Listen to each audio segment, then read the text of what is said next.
Dans cette vidéo, vous allez découvrir 14 signes qui montrent qu'une personne est victime de la sorcellerie ou est possédée par un mauvais esprit. Et comment faire pour désenvoûter et libérer la personne, Inch'Allah. Écoute la vidéo attentivement jusqu'à la fin parce que cela peut t'aider ou aider une personne de ton entourage. Assalamu alaikum wa rahmatullahi ta'ala wa barakatuh. À tous mes frères et sœurs abonnés et à tous mes frères et sœurs auditeurs de ma chaîne Les Secrets Cachés du Saint-Coran. J'espère que vous allez bien. Moi, alhamdulillah, ça va. Pour commencer, il ne faut jamais dire comme toi tu n'as rien fait de mal à quelqu'un, alors personne ne peut rien te faire du mal. Pour ton rappel, le prophète Mohammed était la meilleure des créatures de Dieu et aussi celui qui avait plus de foi en Dieu que toutes les créatures. Malgré ça, il a été victime de la sorcellerie. On lui a lancé un sort et le sort lui a atteint. Donc, quel que soit le degré de ta bonté et de ta foi envers Dieu, tu peux être victime de la sorcellerie. Qu'Allah nous en préserve. Dis Amin dans les commentaires. La méchanceté, la jalousie, l'envie, la concurrence et la rivalité sont les principales raisons qui poussent les mauvaises personnes à utiliser la sorcellerie pour déstabiliser la vie des gens.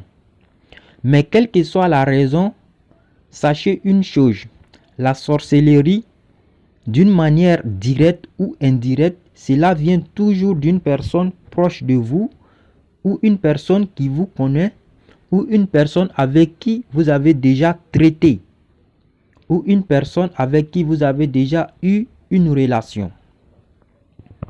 Ça peut être de la méchanceté simple parce que la personne est simplement une mauvaise personne qui aime détruire les autres.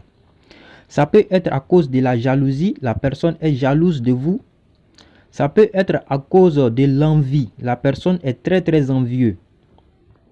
Ça peut être à cause de la concurrence. La personne veut vous détruire. Ça peut également être à cause de la rivalité. Votre ex ou l'ex de votre conjoint peut vouloir venir se venger en utilisant la sorcellerie. Quelle que soit la raison, voici les 14 signes qui montrent qu'une personne est soit victime de la sorcellerie ou qu'elle est possédée par un mauvais esprit. Signe numéro 1. Changement du comportement ou d'humeur soudain. Vous allez voir que la personne va changer complètement d'un jour à l'autre. Les choses que la personne avait l'habitude d'aimer faire, la personne ne va plus vouloir le faire. La personne va changer, vous n'allez plus le reconnaître. Ou bien la personne peut changer d'humeur, passer d'une personne joviale à une personne triste. Passer d'une personne motivée à une personne qui va sombrer dans la dépression. Donc, signe numéro 2, c'est une maladie incurable, une maladie inconnue. La personne peut avoir une maladie, on l'envoie à l'hôpital, mais après les examens, les médecins ne voient aucune maladie lui concernant, aucun problème concernant son état. Tout est normal et pourtant la personne souffre. Soit il ressent des douleurs à une partie de son corps, soit la personne sent quelque chose bouger dans son corps. Donc, en signe numéro 3, c'est des cauchemars fréquents. La personne fait des mauvais rêves, des cauchemars tout le temps. Et des cauchemars, soit on le poursuit en rêve, soit un animal le poursuit, soit une personne le poursuit, soit quelque chose le frappe, soit un animal le mord, voilà, ou bien quelqu'un le frappe dans le rêve, ou bien il est en train de se bagarrer, ou bien il est en train de manger de la viande. Donc, il y a beaucoup de cauchemars de ce genre. Signe numéro 4, c'est des incidents inexpliqués, comme des objets qui disparaissent dans son environnement, soit dans son bureau, soit dans sa maison, des objets disparaissent sans que lui-même il ne sache comment c'est arrivé et les objets réapparaissent seuls. Ou bien son argent disparaît. Donc ça aussi, ça peut être signe de la sorcellerie ou signe que la personne est possédée par un mauvais esprit. Signe numéro 5.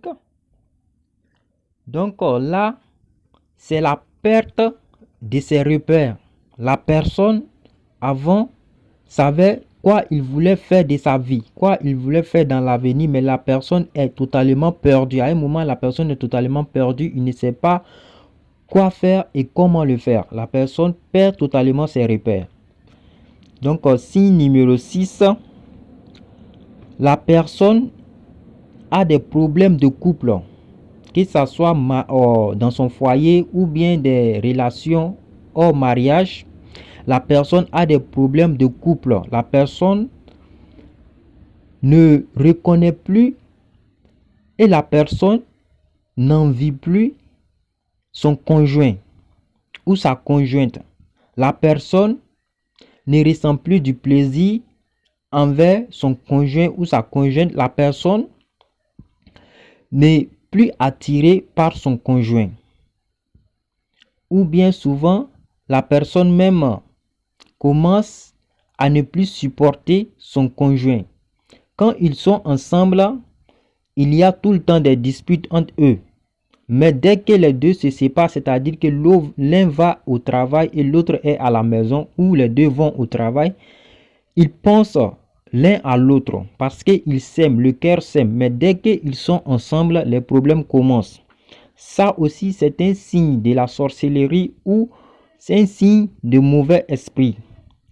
Donc, signe numéro 7, le problème d'enfantement. Il se peut que la personne n'arrive pas à avoir d'enfant. La personne est mariée depuis des années, mais la personne n'arrive pas à avoir d'enfant. Cela peut être causé par la sorcellerie ou un mauvais esprit. Pour ne pas que la vidéo soit longue, je vais m'arrêter là aujourd'hui et prochainement je vais donner les 7 autres signes qui restent. Inch'Allah. Le prophète, quand il a été victime de la sorcellerie, Allah subhanahu wa ta'ala lui a envoyé 2 sourates pour se désenvoûter et se libérer. Et ces 2 sourates, c'est la sourate al-Falaq et la sourate al-Nas. Kul a'udhu bi rabbil falaq jusqu'à la fin et Kul a'udhu bi rabbin nas jusqu'à la fin. Maintenant, je vais vous donner les secrets pour vous débloquer, pour vous désenvoûter et vous libérer, Inch'Allah, de la sorcellerie, des blocages avec la permission d'Allah subhanahu wa ta'ala. Comment utiliser ces 2 sourates-là? Comme vous le voyez sur l'image, ce sont ces 2 sourates qui sont écrits mélangés. C'est-à-dire qu'on écrit le premier verset de la première sourate et ensuite on écrit le premier verset de la deuxième sourate. On écrit le deuxième verset de la première sourate et le deuxième verset de la deuxième sourate, ainsi de suite jusqu'à la fin. Donc, pour les personnes qui savent lire, voilà, comprennent comment c'est écrit. Voilà, Inch'Allah. Mais il suffit d'écrire comme vous le voyez. Ça, c'est une seule fois qui est là. Ce qui est sur l'image, c'est une seule fois. Donc, vous allez répéter cette écriture-là 11 fois. Et il y a une chose que nos mamans mettent dans la nourriture, qu'on appelle potasse. Je vais afficher l'image. Donc, vous allez mettre un peu de potasse dans l'eau bénite. L'eau que vous allez obtenir après l'écriture, vous allez mettre un peu de potasse dedans et vous allez vous laver. Inch'Allah, cela débloque, cela désenvoûte de tous les blocages, etc. et autres. Avec la permission d'Allah subhanahu wa ta'ala. Donc, pour les personnes qui ne savent pas écrire ou les personnes qui n'ont pas le temps d'écrire et qui ont besoin d'une Nancy de se désenvoûter, Inch'Allah, il y a également des Nancy qui sont déjà faits, qui sont disponibles. Vous pouvez contacter les numéros qui sera affiché sur l'écran, plus 225 07 49 69 53 33 pour passer votre commande, Inch'Allah, pour être livré ou bien pour être expédié avec la permission d'Allah subhanahu wa ta'ala. C'était tout. Je vous laisse avec la meilleure des salutations qui est wassalamu alaikum wa rahmatullahi ta'ala wa barakatuh.